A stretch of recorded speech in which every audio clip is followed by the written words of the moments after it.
Les époux doivent être rendus capables d'avoir une véritable communion entre eux. Après que le Seigneur ressuscitera Lazare d'entre les morts, ils mangèrent ensemble. Là, on lui fit un souper. Marthe servait et Lazare était un de ceux qui se trouvaient à table avec lui. Jean 12, 2. La nourriture sur la table parle de la nourriture spirituelle.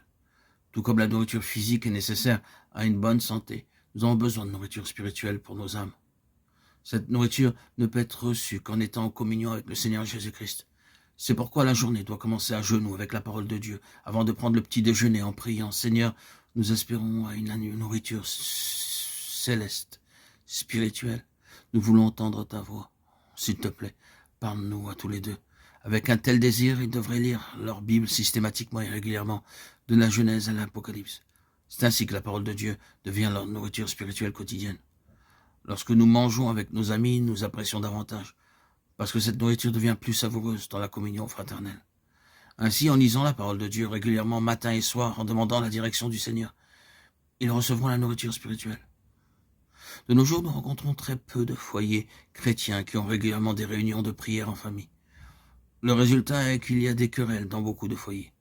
Au début, ils se querellent une fois par semaine, secrètement. Ensuite, ils se disputent chaque jour et devant d'autres personnes. Leurs enfants aussi deviennent obstinés, rebelles et capricieux parce qu'ils n'ont pas de réunion de prière en famille dans leur foyer. Ils devraient partager leur expérience spirituelle autant que possible et essayer de s'entraider à vaincre toute la faiblesse humaine et toute insuffisance avec amour et patience. Ils doivent s'efforcer autant que possible de montrer de l'amour à tous ceux qui sont dans le besoin et rendre service aux autres joyeusement, considérant cela comme un grand privilège.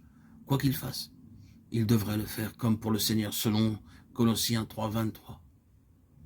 Lorsque le Seigneur Jésus-Christ et Lazare mangeaient ensemble, Marthe servait joyeusement. Dans Luc 10, 40, nous trouvons qu'elle était remplie de murmures, de plaintes, de colère et de jalousie. Mais après, elle fut transformée. Des maris parlent ainsi de leur femme.